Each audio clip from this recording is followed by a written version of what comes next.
Então, a nossa proposta é pensar a taxonomia de Bloom, que também foi chamada por ele como uma metodologia ou taxonomia de objetivos educacionais, né? O Benjamin Bloom, que é esse que aparece na foto, ele foi professor da Universidade de Chicago e concebeu essa metodologia e que exerceu muita influência sobre os processos de planificação e avaliação também. Então, é importante a gente frisar esses dois aspectos, da planificação e também da avaliação. Vocês ainda vão ouvir falar muito de avaliação no curso de pedagogia. Mas o que é mais interessante de se perceber é que na pedagogia a gente tem uma visão um pouco diferente de avaliação do que outros cursos talvez tenham, porque para nós a avaliação ela é um momento de aprendizagem do aluno. Então não é simplesmente um momento de verificação de aprendizagem, né? Quando quiseram eliminar o conceito de prova, a palavra prova, assim como eliminou o conceito de disciplina, de grade, né? Pensou-se, então, em substituir a palavra avaliação por verificação de aprendizagem, mas também não ficou legal, porque para os pedagogos, o momento de avaliação ele é um momento de aprendizagem. Então, é a partir daí que o Bloom ele começa a pensar a sua metodologia, né? Então, aqui vale destacar o seguinte: como seria a escola dos seus sonhos? E aí eu deixo um espaço para que vocês pensem nisso. Como seria a escola dos seus sonhos? Né?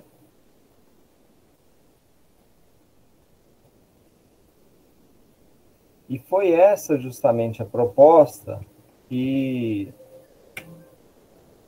a gente pensou ao escrever esses dois livros, pensar uma escola que fosse uma escola mais interativa, mais inovadora, mais presente, mais participativa, e não uma escola no método tradicional, como nós o conhecemos. Né?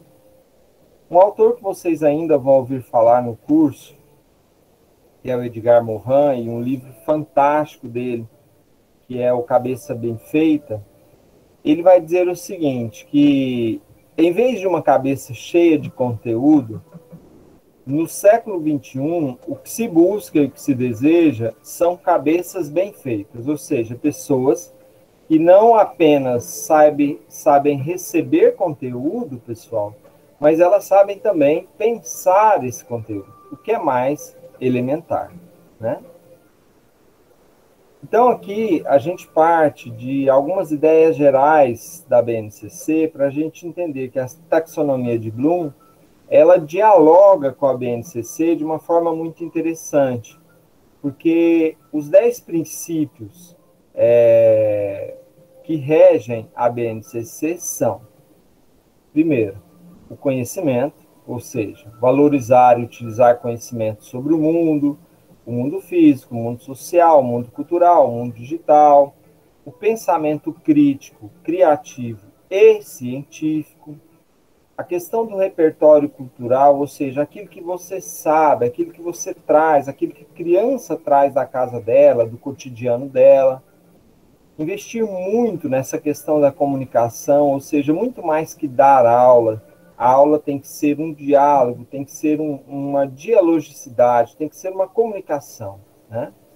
A questão da cultura digital, que está cada vez mais forte e cada vez mais presente no cotidiano das escolas, com o contexto da pandemia muito mais, né?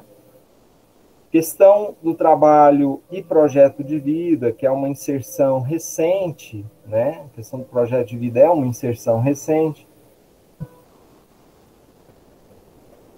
e que tem por base pensar a formação profissional desse indivíduo também, não só a formação humana.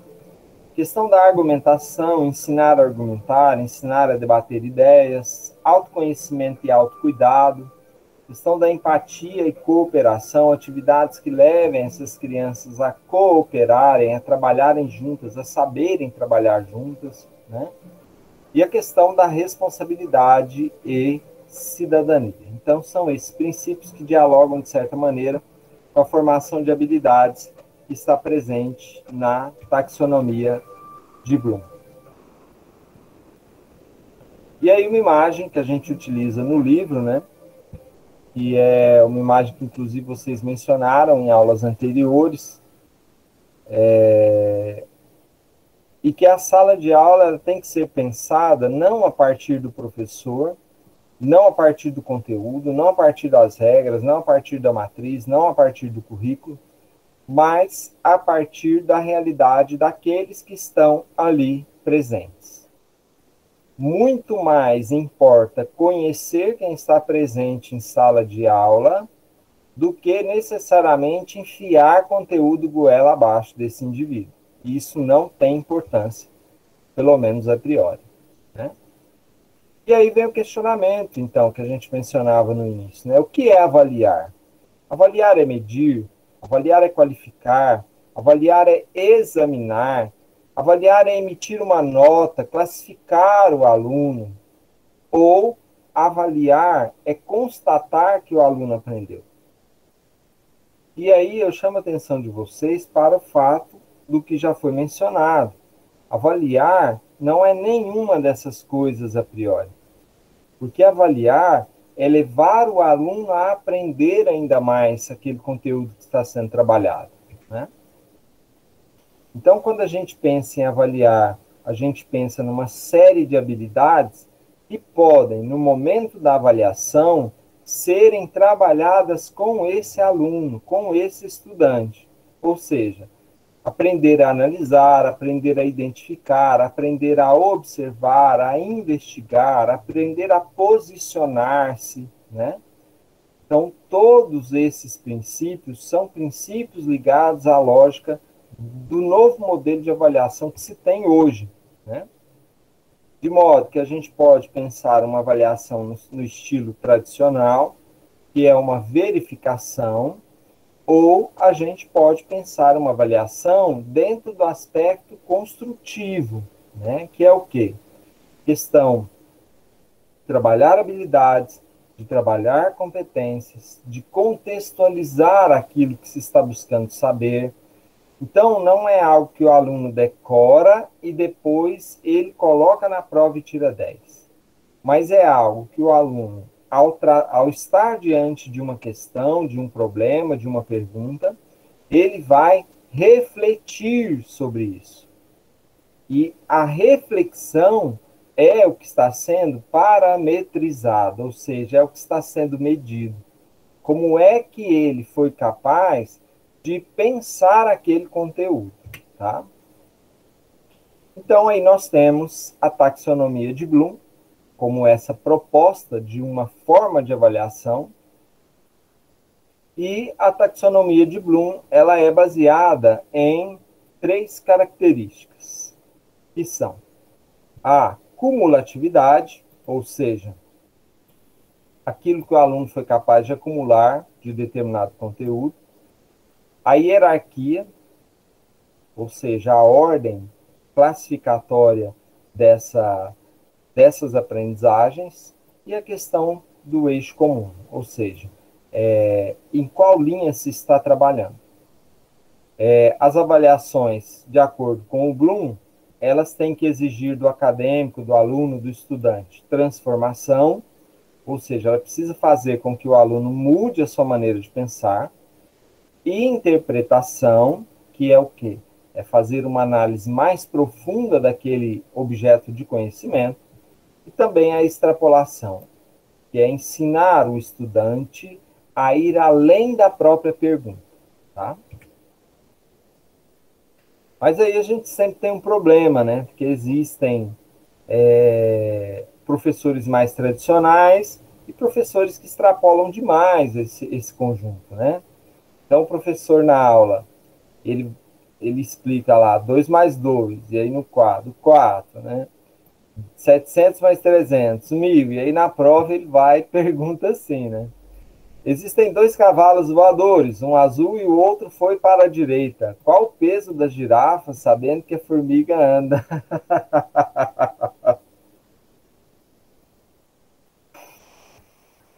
O que você responderia, Aurélio? Ué, eu acho que é 10.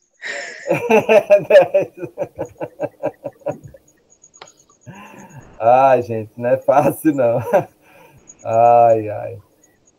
Os processos de aprendizagem, então, que a gente vai se dedicar a pensar hoje, né? Conforme foi mencionado, eles são, então, cumulativos, ou seja, a aprendizagem ela é um fenômeno, ao mesmo tempo, plural e interativo, mas que está relacionado à questão da cognição, ou seja, da mente do indivíduo, do cérebro do indivíduo, está relacionado à questão afetiva desse indivíduo e a questão que envolve o corpo e a mente dele. Então, quando a gente pensa numa aprendizagem cumulativa, a gente pensa na totalidade desse indivíduo fazendo essa avaliação, né? Num segundo aspecto, a gente pensa, então, numa avaliação que seja cognitiva e intelectual, ou seja, que exija desse indivíduo que ele pense, que ele raciocine, que ele esforce nas suas sinapses para ele compreender o que está sendo pedido e ele realmente atinja os objetivos, né? E aí eu acho muito interessante em provas, ou mesmo em provas em período de pandemia, né? Você faz uma pergunta lá para o aluno e você coloca um texto de 5, 6, 10 linhas para ele ler, para embasar a resposta dele. A resposta já está ali no texto, né? E aí ele vai e escreve uma linha, ele nem termina de escrever a linha, né? É metade da linha, assim, que ele escreve. Então você pensa assim, nossa, mas será que não teve nenhum esforço para pensar? Será que dói o dedo? Será que tem fibromialgia na hora de digitar ou de escrever, né? Porque realmente a gente não percebe nenhum esforço ali na hora de construir as questões, né? Questão afetiva e emocional, ou seja, como aquele indivíduo se sente em relação àquela disciplina, em relação ao professor, em relação aos interesses dele, e a questão psicomotora, como foi mencionado, né? Depois, dentro do aspecto cognitivo, são pensados 5 aspectos, que é o conhecimento, a compreensão, a aplicação, a análise, a síntese e a avaliação. Esses 6 aspectos que são analisados no nível cognitivo fazem com que esse indivíduo consiga construir o pensamento dele de maneira que ele vai, então, evoluir na sua maneira de pensar, na sua maneira de interpretar, na sua maneira de criticar e analisar aquilo que ele está lendo e refletindo, né? Então, aí tem os indivíduos que, na hora da expectativa da prova, eles dizem assim, nossa, eu sei todas as respostas. Parece o jogo do milhão do Luciano Huck. Porque aí chega na hora da prova e fala, meu Deus, quando é que a gente aprendeu isso, né? E aí fica doido lá. No nível afetivo, é requerido do aluno que ele tenha receptividade, que ele saiba formular a resposta, que ele valore essa resposta, ou valorize, né? A questão da organização e a questão da internalização de valores, ou seja, a maneira como ele pensa está relacionada à maneira como ele vive, tá? É lógico que tem aluno que extrapola um pouco, né? Então o professor pergunta, em qual guerra Napoleão morreu? E aí ele responde, na última que ele lutou. Óbvio, né? Onde foi assinado o Tratado de Tordesilhas? E aí o aluno responde, no final da folha, né? Em qual estado corre o Rio São Francisco? No estado líquido. Então, realmente, tem alunos que eles são ninjas, assim, na hora de responder uma prova. Ele tira 0, mas ele é ninja na hora de responder uma prova e não dá nem para mensurar, né?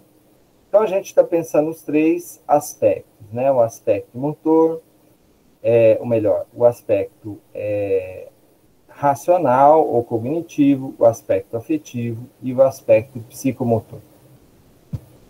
Dentro do aspecto psicomotor, é requerido do aluno que ele utilize a sua percepção, que ele saiba conduzir a sua resposta, que ele preste atenção nos seus automatismos, que foi o exemplo anterior do aluno, né?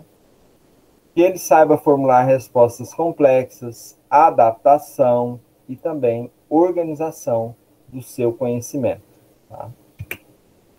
Tudo isso, pessoal, parece muito complexo assim, né? Mas quando a gente for para a prática, vocês vão ver que a coisa é um pouco diferente. Até porque nenhum professor dá uma aula da maneira como ele preparou aquela aula. Então, você pega lá a aula, né? E a maneira como o professor preparou, e depois você pega a prova, e você vê que a prova não tem nada a ver com a aula, é totalmente diferente, né? Parece até realmente que a gente nem estudou aquele conteúdo que estava pensando ali.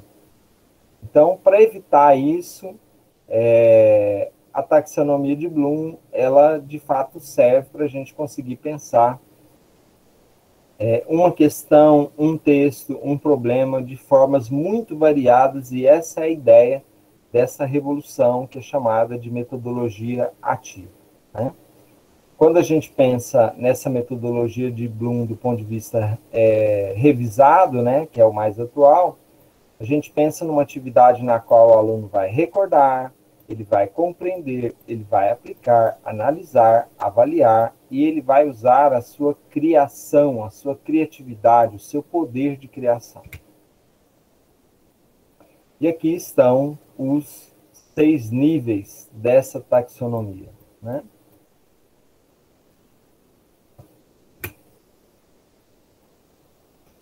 O nível do conhecimento, em que você vai utilizar alguns verbos que são importantes na hora de refletir, que são apontar, definir, marcar, recortar, registrar e assim por diante, com todos os outros níveis, conforme nós vamos pensar. A lógica da taxonomia de Bloom é, de fato, a utilização desses verbos de modo que você consiga, então, ajudar o aluno a pensar uma questão de formas variadas.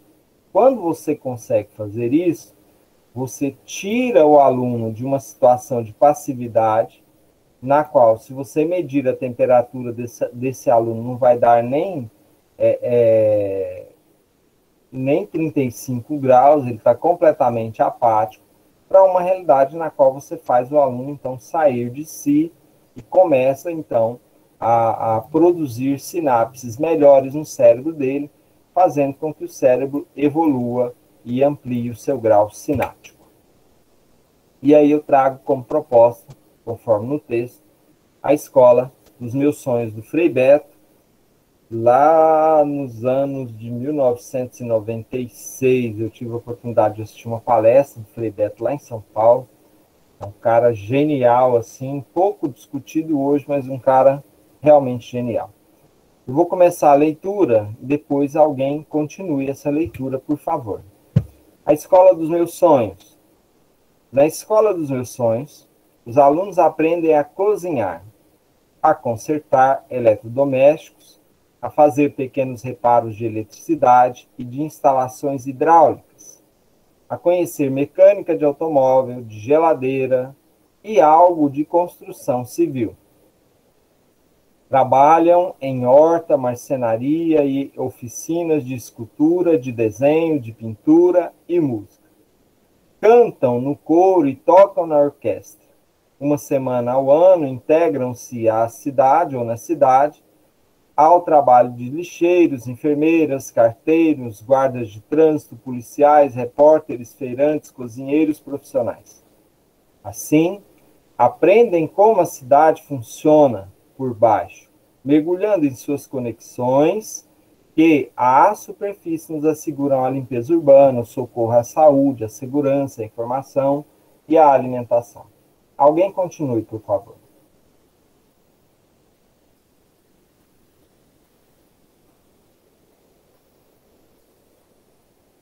Não precisa brigar para ver quem vai ler. Pode ser Não há temas tabus. Todas as situações, limites da vida são tratadas como abertura e profundidade. Dor, perda, falência, parto, morte, enfermidade, sexualidade e espiritualidade. Ali, os alunos aprendem o texto dentro do contexto. A matemática busca exemplos na corrupção dos precatórios e nos leilões das privatizações. O português na fala dos apresentadores de TV e nos textos de jornais. A geografia nos suplementos de turismos e nos conflitos internacionais. A física nas corridas de Fórmula 1 e nas pesquisas dos supertelescópios, Hubble. A química na qualidade dos cosméticos e na culinária. A história na violência de polícias contra cidadãos, para mostrar os antecedentes na relação colonizadores, índios, senhores, escravos, exércitos, canudos e etc. Beleza. Na escola dos meus sonhos, a interdisciplinaridade permite que os professores de biologia e de educação física se complementem. A multidisciplinaridade faz com que a história do livro seja estudada a partir da análise dos textos bíblicos. A transdisciplinaridade introduz aulas de meditação, de dança e associa a história da arte à história das ideologias e das expressões litúrgicas. Se a escola for laica, o ensino religioso é plural. O rabino fala do judaísmo, o pai de santo do candomblé, o padre do catolicismo, o médium do espiritismo, o pastor do protestantismo, o guru do budismo, e etc. Se for católica, há periódicos, retiros espirituais e adequação do currículo ao calendário litúrgico da igreja. Na escola dos meus sonhos, os professores são obrigados a fazer periódicos treinamentos e cursos de capacitação e só são admitidos se, além da competência, comungam os princípios fundamentais da proposta pedagógica e didática, porque é uma escola com ideologia, visão de mundo e perfil definido do que sejam democracia e cidadania. Essa escola não forma consumidores, mas cidadãos. Alguém continue, por favor. Ela não briga com a TV, mas leva-a para a sala de aula. São exibidos vídeos de anúncios e programas, e em seguida analisados criticamente. A publicidade do iogurte é debatida. O produto adquirido, sua química, analisada e comparada com a forma declarada pelo fabricante. As incompatibilidades denunciadas, bem como os fatores, porventura nocivos à saúde. O programa de auditório de domingo é destrinchado. Proposta de vida subjacente, a visão de felicidade, a relação animador-plateia, os tabus e preconceitos reforçados, etc. Em suma, não se fecham os olhos à realidade. Muda-se a ótica de encará-la. Há uma integração entre escola, família e sociedade. A política, com P maiúsculo, e disciplina obrigatória. As eleições para o Grêmio ou Diretório Estudantil são levados a sério. E, um mês por ano, setores não vitais da instituição são administrados pelos próprios alunos. Os políticos e candidatos são convidados para debates e seus discursos analisados e comparados às suas práticas. Ok. Não há provas baseadas no prodígio da memória, nem na sorte da múltipla escolha. como fazia meu velho mestre, Geraldo França de Lima, professor de História, hoje romancista e membro da Academia Brasileira de Letras. No dia da prova sobre a independência do Brasil, os alunos faziam para a classe a bibliografia pertinente, traziam, e dadas as questões, consultavam os textos, aprendendo a pesquisar. Não há coincidência entre o calendário gregoriano e o curricular. João pode cursar a quinta série em 6 meses ou em 6 anos, dependendo de sua disponibilidade, aptidão e seus recursos. É mais importante educar do que instruir, formar pessoas que profissionais, ensinar a mudar o mundo que ascender à elite. Alguém continue e encerre para nós.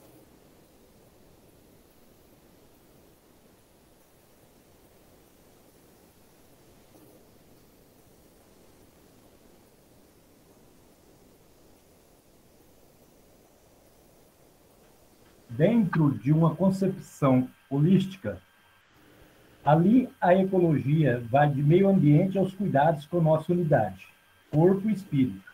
E o enfoque curricular estabelece conexões com a notícia da mídia. Na escola dos meus sonhos, os professores são bem pagos e não precisam pular de colégio em colégio para se poderem manter, pois é a escola de uma sociedade em que educação não é privilégio, mas direito universal, e o acesso a ela dever obrigatório. Frei Beto é escritor, autor do romance O Vencedor, entre outros livros. Muito bem, muito obrigado. Obrigado. Josileide, você levantou a mão, quer falar alguma coisa? Não, eu ia ler o próximo, mas eu vi que o Eurico estava lendo. Então ótimo. Vamos em frente, então. O texto está lido, agora a gente vai colocar o cérebro para funcionar. Beleza? Vamos lá. Utilizando já a taxonomia de Bloom na essência, viu? Quando a gente consegue usar o cérebro, fica mais fácil a gente pensar esse texto ou qualquer outro texto ou tema, né? A primeira etapa, então, da taxonomia é a questão do conhecimento. E aí, se fosse uma situação de sala de aula, a gente poderia fazer isso de uma maneira mais demorada, mas aqui a gente vai fazer de maneira oral, tá? Então, a nível de conhecimento, eu perguntaria para o meu aluno, né? Registre, é o verbo que eu estou utilizando, como seria a escola dos seus sonhos. E aí eu vou pedir para a Kátia dizer para nós. Como seria a escola dos seus sonhos, Kátia? A escola dos meus sonhos seria uma escola que o aluno sempre viesse em primeiro lugar. Uhum. O aluno fosse o centro. Sim. Ou Que eu seja, não vejo. Pode falar. Pelo menos na escola que eu frequento, eu não vejo que o aluno vem em primeiro lugar. Entendi. Existem várias outras prioridades para depois vir o aluno. Existe a prova, existe a nota, existe o diário, menos o aluno, né? O aluno é o último. Se não é o último, é quase o último.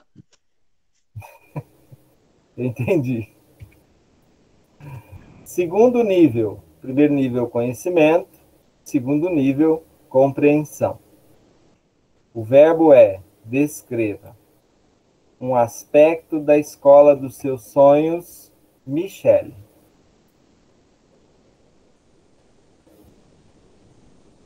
O senhor pode repetir a pergunta, que eu estava zoando o nariz? Descreva um aspecto da escola dos seus sonhos. Na minha escola, as salas seriam maiores, mas não com mais quantidade de alunos, mas maiores. E elas seriam assim, mais abertas, teria um cloreto, se o professor quisesse fazer uma aula fora da sala, sabe? Mas ambientada fora do que dentro da sala. Certo. Tá ótimo. Vamos em frente. Terceiro nível. o nível da aplicação do conhecimento e da compreensão do problema. O problema é a escola dos meus sonhos, né? E aí a pergunta é: algumas das escolas onde você estudou foi uma escola dos seus sonhos? E aí eu pergunto para a Josileide. Boa noite a todos. Na verdade, escola mesmo, ensino médio, ensino fundamental, não atingiu a minha expectativa. Talvez por culpa minha como aluna, não sei, porque quando eu estudei há muito tempo atrás, não era o professor mediador, e sim aquele professor que impõe, né? E o que eu gostei mesmo, assim, na graduação foi da faculdade. Eu estudei lá no IF, então, para mim, era muito excepcional, maravilhoso. Uhum. Qual curso você fez no IF? Biologia. Ah, tá. Uhum. Muito bem. Respondeu ou não? Respondeu sim. Respondeu sim. Ah, tá. Nessa pergunta, mais alguém quer se manifestar?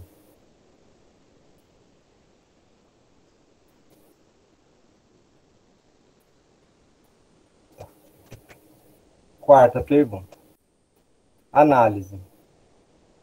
O verbo é comparar. Compare a escola onde você trabalha ou estuda com a escola do texto. Luciana.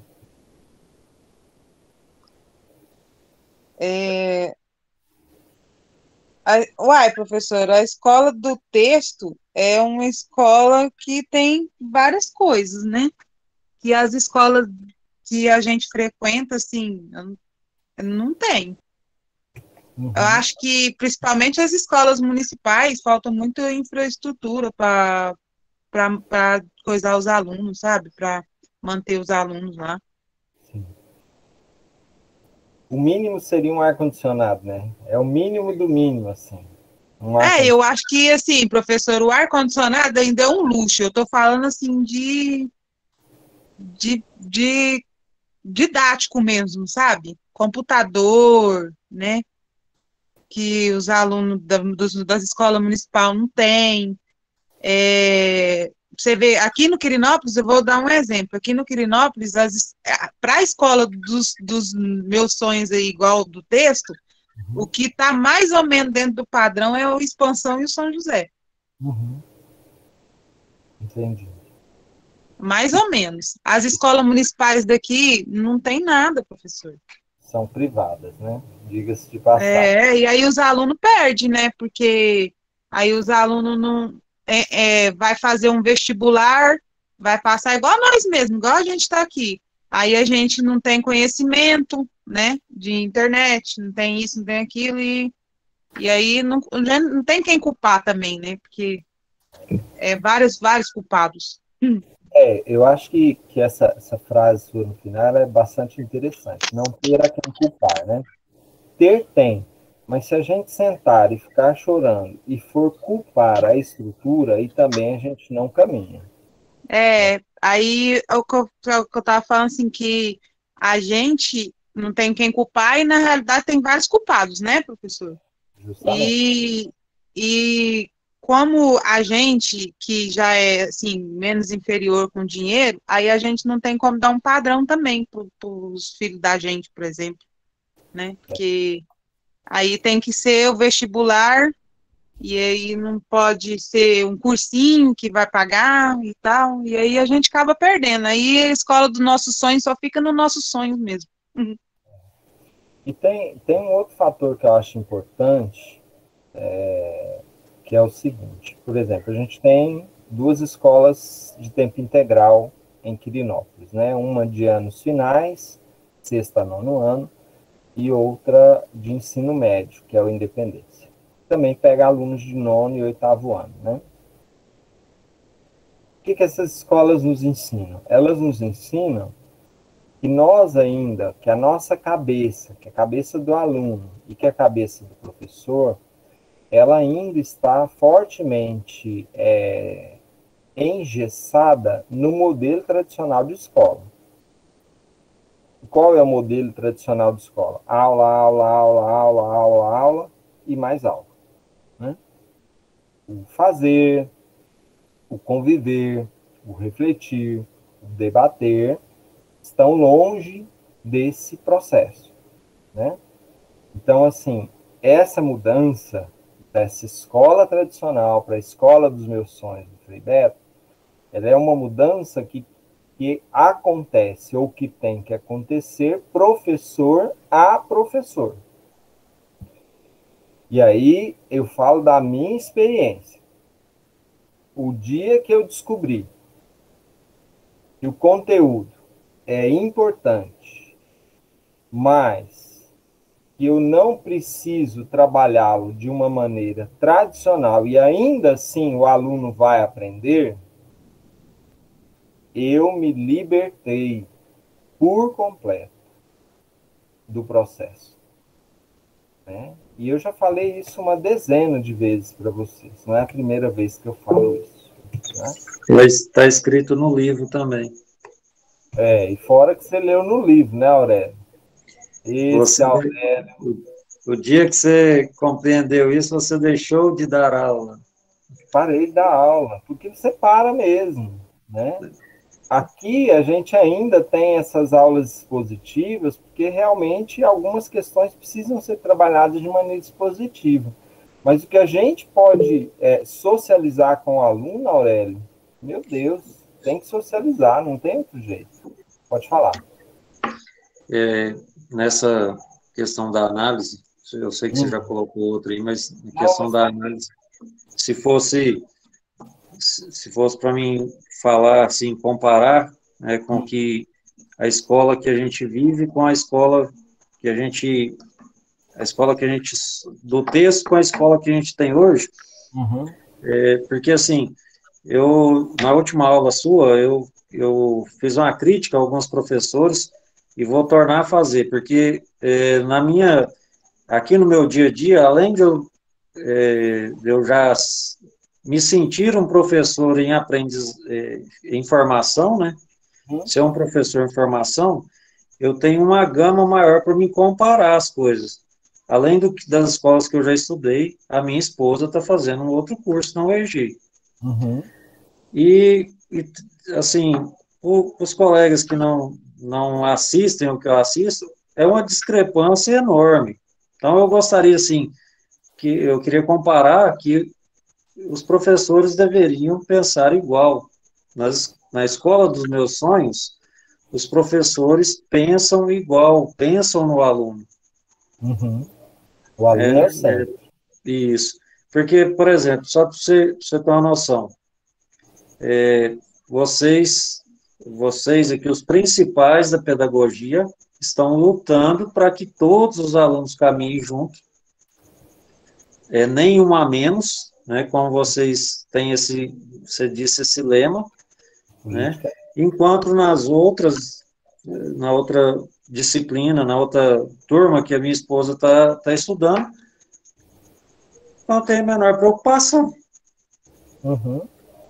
Só estão pensando no salário deles, é como se fosse uma meta, né? Está lá escrito assim, o que eles têm que ensinar.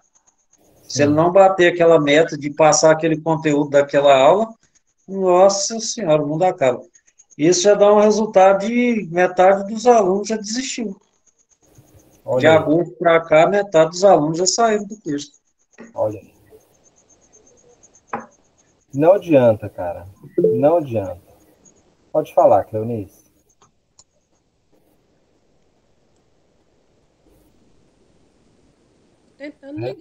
Professor, Oi? falando na escola do sonho da gente, esse ano aconteceu um fato que no local que eu trabalho eu não posso falar o nome da criança nem da escola, né? Mas a gente toma conta, a gente que é responsável por eles, né? Desde o início do ano, que a gente vai na escola, procura a escola para modificar o ensino do aluno, porque o aluno ele é um aluno especial e ele não consegue acompanhar a série que ele está. Aí a gente tentava entrar em contato, falava, tentava marcar reunião, e eles, de todo jeito, não dava certo. Aí a última vez que fui eu e a psicóloga, eles não deram uma resposta positiva, que ia marcar outra reunião, e nada ficou resolvido. Aí a gente chegou no trabalho e falou assim, vamos mudar a criança de escola. Aí já era à tarde. Aí no outro dia nós duas saímos, fomos em outra escola, né? Eu também não vou falar o nome, porque eu não preciso falar. Tranquilo. E chegou lá, a gente pediu para conversar com a diretora, sentou de frente a ela, contou a situação da criança, que ele não, devido a ele ser uma criança mais especial, ele não tem condições de acompanhar a série que ele está. A escola não tem um professor para ficar com aquele aluno o tempo todo que ele está na sala de aula, né? Aí a gente contou a situação e propôs para ela de se tinha como essa criança estudar lá, mas, porém, a criança não ia frequentar a escola. A gente tem um pedagogo para ensinar essa criança e a escola aceitar o que a gente ensina para a criança, porque não adianta colocar a criança no sexto, no sétimo ano, se ele não consegue nem ser alfabetizado ainda. Justamente. Né? Porque antes eram outras pessoas que trabalhavam, então não importava, só levava a criança, botava lá na escola e ele ficava lá a devaneio. Aí, agora que a gente está lá, a gente falou, não, isso não pode acontecer, né? Aí a gente estava tentando resolver a situação. Aí, imediatamente, a diretora aceitou a proposta da gente, que ela falou assim, olha, eu só tenho um professor de suporte, sou sincera para vocês, eu não tenho um professor para acompanhar essa criança o tempo todo que ele está na sala de aula. Aí a gente explicou para ela que não adianta ele estar na sala de aula no sexto, no sétimo ano, se ele não é alfabetizado, ele não consegue. Justo. Né? Foi o que a gente explicou para ela. Primeiro trabalho. A alfabetização da criança. A alfabetização da criança. Se ele não consegue ler, fazer uma continha, como que ele está no sexto, no sétimo ano? Aí ela falou, não, então a gente vai fazer o seguinte, a gente vai aceitar o que o pedagogo ensinar a criança. Então, vocês vão ter a responsabilidade de ter um pedagogo para ensinar essa criança do jeito correto, né? Aprender a ler ainda, que ele não consegue ler ainda, já está no sexto, sétimo ano. E o que vai valer para a nota dele é o que vocês ensinar lá para ele e trazer para a gente. Aí, naquele dia mesmo, a gente foi lá, pediu a transferência da escola, onde a criança era matriculada, e você acredita que nem o diretor, nem o coordenador, nem ninguém nem chegou na gente perto assim, nossa, mas por que você está tirando a criança daqui? Então, assim, para eles, a criança não tinha valor nenhum. Nenhum. Graças a Deus. Para eles, graças a Deus. A gente ficou assim, gente, a gente tá desde quando começou a trabalhar aqui, brigando com essa escola para marcar uma reunião, foi lá, contou a situação do aluno, o que acontecia no período da escola lá, que eles não cuidavam da criança, e ninguém tomava resposta nenhuma. Hoje a criança está em outra escola, não está indo presencial. Está desenvolvendo. Tem um pedagogo.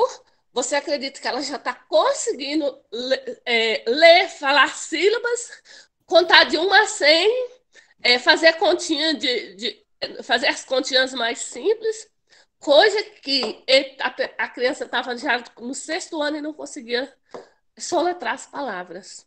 Me parece que a escola dos meus sonhos, ela sempre vai ser essa escola no qual, e vocês falaram isso de uma maneira muito clara, né? Na qual o aluno é o centro do processo. Se o aluno for o centro do processo, ótimo. Eu acho que o caminho é esse. Michele. Eu quero falar com a... esqueci o nome dela. Sim, meu caso do meu filho, né? Meu menino tem os problemas dele, né? Que é déficit de atenção e retardo. E ele tá no 6º ano, igual o menino que ela tava sugerindo. Só que ele não sabe ler. Mas você explicar para ele geografia e ciência, que fez essa mistura tal, ele te explica todinho. Olha só. Então, sim, eles especiais, eles são, mas cada um tem um jeito diferente de aprender. E o que subiu ele da escola foi isso, porque o professor, ele tinha a pedagoga dele lá, a professora de apoio, e era assim, ele não compreendia o que a professora falava, ela tirava dele da sala, explicava para ele todinho, fazia jogos, usava os jogos para poder simular a atividade com ele. O que é diferente, né? E assim, eu vou falar um caso. Meu menino já tem uns 4 anos que ele frequenta a escola integral. E por ele ser um menino putez, até o conselho tutelar foi na minha casa pedir para tirar ele da escola. Porque assim, porque ele é um menino especial, por que você deixou ele o dia inteiro na escola? Mas, gente, a escola integral, mesmo ela sendo integral, ela tem atividades extras.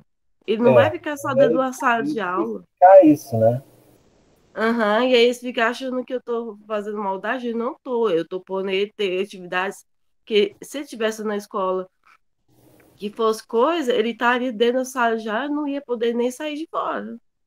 Lá, né, ele vai poder fazer atividades que ele gosta e que eles percebem o que ele precisa e vão estimular o que ele precisa. O que eu consigo sintetizar daquilo que vocês mencionam, são análises, né, que vocês fizeram. O que eu consigo sintetizar disso é o seguinte: achar que as escolas públicas no Brasil vão ter a mesma estrutura daquela escola que a gente viu na série Escolas Inovadoras, não vai, né? E aí eu retomo a questão da Aurélia. Achar que todos os professores vão pensar igual também, muito difícil, Aurélia, muito difícil.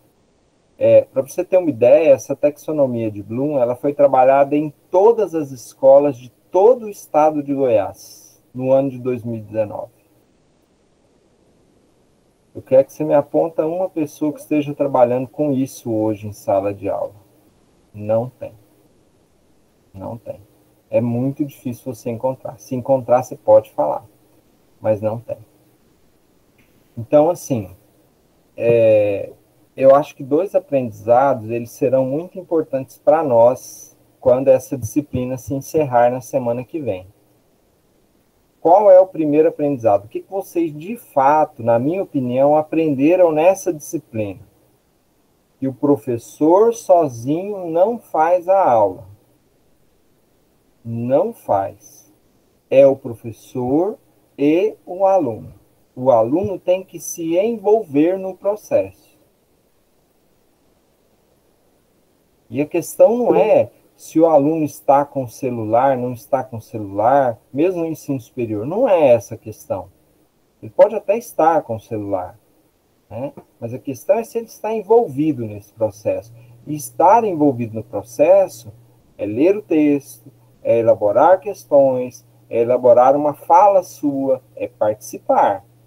Você deixar a maritaca do professor lá na frente falando sozinho, a aula vai ser uma droga mesmo. Não vai ter jeito da aula ser boa. Por quê? Porque você não se envolveu no processo. Então, esse é o primeiro aprendizado que essa disciplina trouxe para nós, né? Eu já passo a palavra, Luciano. O segundo aprendizado é que nós precisamos entender que se as estruturas não são favoráveis, eu tenho que ser mais favorável que as estruturas.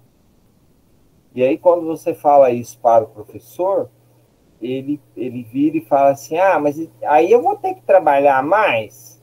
Não, é o contrário, meu filho. Você vai ter que trabalhar menos, porque você vai repartir a tarefa com o aluno. Se você aprender a usar essas metodologias, você vai repartir o seu peso com o aluno.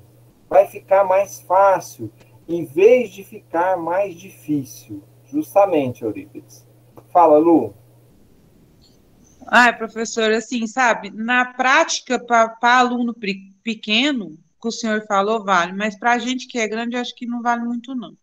Por quê? Sabe por quê? Porque os professores atiram pelos nossos. Não sei se as meninas, os povo concordam aí, mas a gente vai falar a gente só tem uma aula, por exemplo, a gente só tem essa aula com o senhor, não é? Uhum. Aí a gente passa a semana toda com uma dúvida. Uhum. Aí vai lá no WhatsApp, aí o senhor responde, mas tem aqueles professores que não respondem. Aí quando você vai perguntar na aula, fala que a aula já está em cima da hora, e aí a gente acaba ficando com aquela dúvida. Tem um Então, eu provérbio. acho assim que realmente o professor tinha que trabalhar junto com a gente, sabe? Porque tirar, talvez até vocês mesmo que é professor, tem uma dúvida que talvez a gente que não é professor ainda consegue tirar, não é, professor? Sim, tem isso também. Tem um provérbio africano que diz assim, Lu, é necessário uma vila inteira para educar uma criança. Nós já comentamos esse provérbio aqui. O que isso significa? No nosso caso, como a gente tem uma inter-relação muito boa, ou seja, os professores do curso de pedagogia, eles conversam entre si, né? Então, isso significa que você não conseguiu resolver uma questão em uma determinada disciplina, você pode procurar o professor de outra disciplina. Se ele souber te ajudar, ele vai te ajudar. Isso seja eu, a professora Joana, vocês ainda não conhecem, mas vão conhecê-la no semestre que vem, né? A partir do mês que vem vocês já têm aula com a professora Joana. Então, eu acho que o caminho é mais ou menos esse, né? Você precisa entender, nós precisamos entender. E nem todos os professores são iguais, nem todos têm uma proximidade igual com os alunos, mas a gente também precisa entender que a gente está num contexto de pandemia e esse ano ainda, infelizmente, a gente não tem um contato pessoal. E o contato pessoal, ele favorece muito esse processo. Sim, Gabriela, ano que vem já foi sinalizada essa semana a volta gradual a partir de novembro, mas acredito que só a partir de janeiro, efetivamente, que as aulas vão retornar presencialmente, né? No estado, saiu um documento ontem ou hoje, não sei, tornando obrigatórias já as aulas 100% presenciais a partir da semana que vem, né? Então, o caminho é esse, tá? É isso. Mais alguém quer formular alguma questão, perguntar alguma coisa ou falar algo? Então vamos lá. Síntese. Proponha um desenho, um infográfico sobre a escola dos seus sonhos, ou melhor, sobre a escola dos sonhos de dois colegas. Então, isso aqui é uma atividade que não dá para a gente fazer aqui, mas aí teria que explicar o que é um infográfico, como é que a criança faz, o adulto faz um infográfico, para que ele pudesse elaborar, então, esse desenho, é um desenho, né, no qual ele vai expor, então, os aspectos dessa escola dos sonhos dele, tá? Etapa da avaliação. Então, a escola dos sonhos é viável? O que os governos responderiam?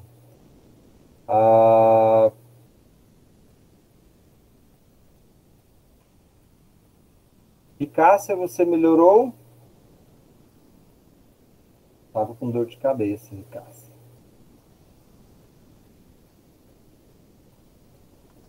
Professor? Bem, melhorou? Um pouco, tá meio ruim ainda. Então, deixa eu tentar. Sim. Eu acredito que os governantes, eles responderiam que essa escola dos sonhos, ela não seria viável, porque teria muitas despesas, né? Eu acho que seria isso. Eu não sei se vocês acompanharam, mas o governo federal, ou seja, o presidente, essa semana não, hoje ele anunciou um corte de verbas para a educação altíssimo, se não me engano, na ordem de 60%. Né? Então, assim, o país não está bem. Não está bem mesmo, né? E a gente precisa ficar atento a isso.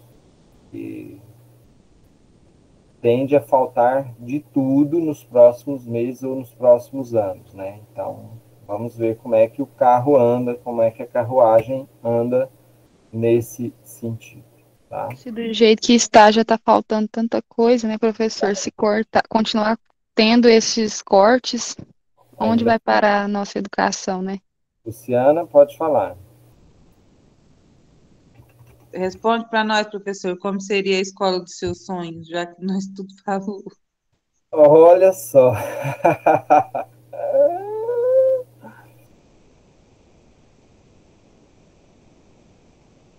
Desde quando eu escrevi aquele artigo sobre indisciplina, que tem uns 10 anos já, né? Eu comecei a trabalhar nesse conceito de escola dos meus sonhos. Eu nem conhecia esse texto, eu conheci esse texto há uns 3 anos atrás, né? Mas eu já conhecia um texto que eu não sei quantos já viram ele, que é Se a Escola Fosse de Vidro, da Ruth Rocha. Né? Texto muito legal, é um livrinho dela, né? E nesse livrinho, a Ruth Rocha, que é uma famosa escritora brasileira, ela vai contar que existia uma escola em que as crianças ficavam dentro de um vidro. E aí um dia chegou um aluno novo, que é o Firuli.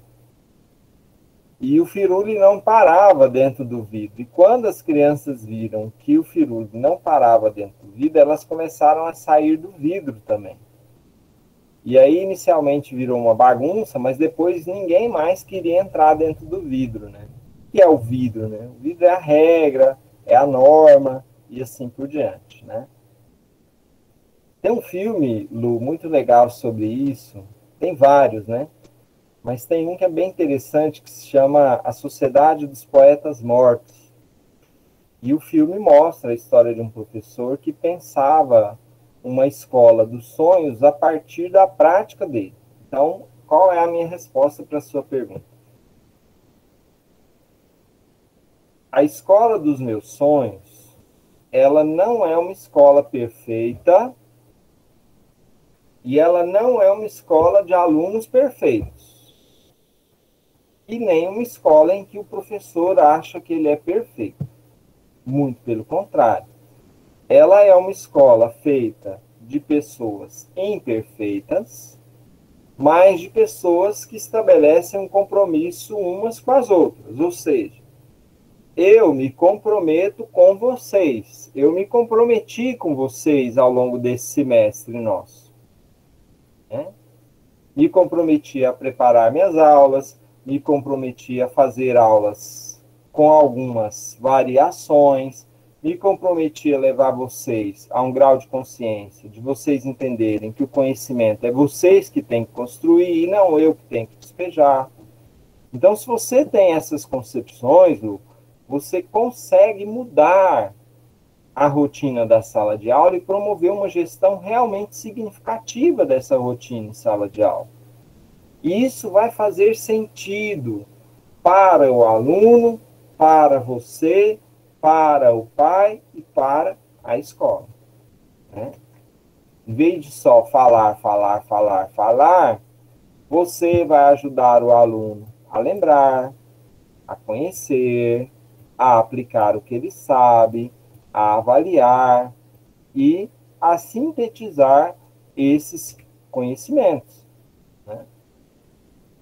Então, é por isso que eu trago para vocês na disciplina de mídias e educação a taxonomia de Bloom. Né? Justamente para a gente entender que esses verbos não são só verbos, mas são formas de ajudar o aluno a pensar os conteúdos de uma maneira mais vasta, mais ampla, mais significativa para ele, principalmente. Porque aquilo que você pensa em sala de aula tem que fazer sentido para o aluno. Não adianta fazer sentido só para o professor. Se fizer sentido só para o professor, o fracasso escolar, ele é certo. É aquilo que vocês acabaram de falar, né? Começa 40, mas quando dá no fim do primeiro semestre, 20 já desistiram, né? E aí a pergunta é essa: quantos de vocês que não desistiram porque se sentiram acolhidos? Tiveram dificuldade, tiveram adaptação, mas se sentiram acolhidos e por isso não desistiram. Por quê? Porque perceberam que o ensino superior poderia agregar algo a vocês. Assim como a criança tem que perceber isso, assim como o jovem tem que perceber isso, né? Perceber o quê? Perceber que ele está ali não para repetir uma situação que ele já viveu a vida inteira dele, mas para vivenciar processos novos, e nesses processos novos, ele realmente sentir que ele está se modificando, que ele está se transformando, que ele está de fato aprendendo, e assim por diante. Então, essa, me parece, é a proposta essencial da taxonomia de Bloom. Eu vou enviar para vocês depois um vídeo que explica essa taxonomia de uma maneira mais detalhada para quem depois quiser fazer aprofundamento e assim por diante, né? Então, essa primeira parte da nossa aula, eu encerro ela com o pensamento do Paulo Freire, desse livro, A Importância do Ato de Ler, um livrinho pequenininho dele, muito interessante, no qual ele vai dizer: não se estuda apenas na escola. Estudar é assumir uma atitude séria e curiosa diante de um problema. Estudar exige disciplina. Estudar é criar e recriar, e não apenas repetir o que os outros dizem. E aí ele fecha. Estudar é um dever revolucionário. Então é isso.